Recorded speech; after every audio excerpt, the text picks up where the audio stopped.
بسم اللہ الرحمن الرحیم۔ شروع اللہ کے نام سے جو بڑا مہربان اور نہایت رحم کرنے والا ہے۔ بنی اسرائیل کا ایک شخص جس نے 99 خون ناحق کیے تھے، نبی کریم صلی اللہ علیہ وآلہ وسلم نے فرمایا، بنی اسرائیل میں ایک شخص تھا جس نے 99 خون ناحق کیے تھے۔ پھر وہ نادم ہو کر مسئلہ پوچھنے نکلا۔ وہ ایک درویش کے پاس آیا اور اس سے پوچھا، کیا اس گناہ سے توبہ قبول ہونے کی صورت ہے؟ درویش نے جواب دیا کہ نہیں۔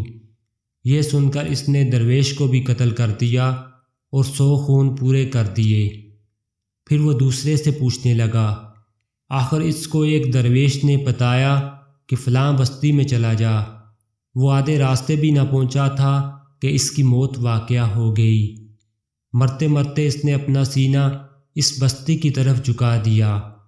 آخر رحمت کے فرشتوں اور عذاب کے فرشتوں میں باہم جھگڑا ہوا کہ کون اسے لے جائے، لیکن اللہ تعالیٰ نے اس نصرہ نامی بستی کو، جہاں وہ توبہ کرنے کے لیے جا رہا تھا، حکم دیا کہ اس کی نشر سے قریب ہو جا، اور دوسری بستی کو جہاں سے وہ نکلا تھا حکم دیا کہ اس کی نشر سے دور ہو جا۔ پھر اللہ تعالیٰ نے فرشتوں سے فرمایا کہ اب دونوں کا فاصلہ دیکھو، اور جب ناپا تو اس بستی کو جہاں وہ توبہ کرنے کے لیے جا رہا تھا ایک بلشت نس سے نزدیک پایا، اس لیے وہ بخش دیا گیا۔ آپ سب بہن بھائیوں نے اس ویڈیو کو زیادہ سے زیادہ شیئر کرنا ہے۔ السلام علیکم ورحمۃ اللہ وبرکاتہ۔